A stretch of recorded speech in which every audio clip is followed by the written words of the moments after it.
Le Grand Trois-Rivières a reçu sa première bordée de neige et les pannes de courant et résultat, les écoles sont fermées.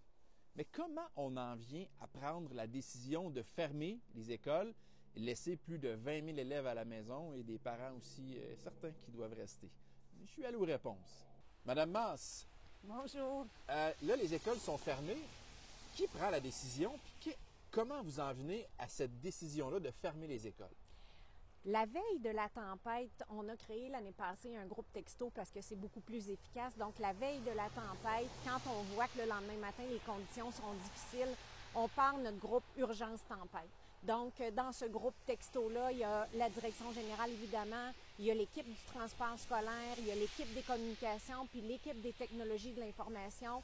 Et on a des transporteurs scolaires aussi, 3 transporteurs scolaires qui sont mis au courant que nous serons en veille de tempête. Le lendemain matin, tout ce beau monde-là est debout à 5h moins quart, 4h45, on est debout. Et là, les transporteurs vont sur la route. Donc, nos 3 transporteurs qu'on a ciblés et un membre de notre équipe au transport scolaire vont sur la route pour pouvoir voir l'état des lieux en fil. On parle aussi avec nos collègues des autres centres de services scolaires autour, de la riveraine, de l'énergie. Et au final, bien, comme directrice générale, j'assume la décision d'ouvrir ou de fermer, mais cette décision-là, elle est vraiment prise en équipe selon ce que nous observons, selon aussi ce qu'on a comme information sur l'état tout au long de la journée. Est-ce qu'il y a un nombre minimal de centimètres requis pour fermer les écoles? Il n'y a pas de nombre minimal de centimètres parce que ça dépend vraiment des conditions routières. Parfois, il peut y avoir pas beaucoup de neige, mais ça peut être très, très glissant, par exemple. Il peut y avoir une possibilité que ça tourne en verglas. Alors, il faut vraiment analyser les situations. Chaque journée de tempête peut être différente d'une journée à l'autre. C'est difficile de dire, bien, pour l'année au complet, on prend la décision d'attendre centimètres. C'est à peu près impossible de faire ça. Il faut vraiment analyser d'une tempête à l'autre.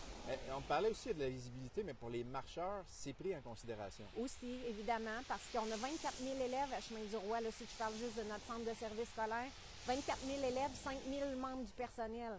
Donc, on sait très bien que nous, cette journée-là, on met 30 000 personnes sur la route. Là. Alors, il faut vraiment prendre en considération autant nos transporteurs que nos marcheurs.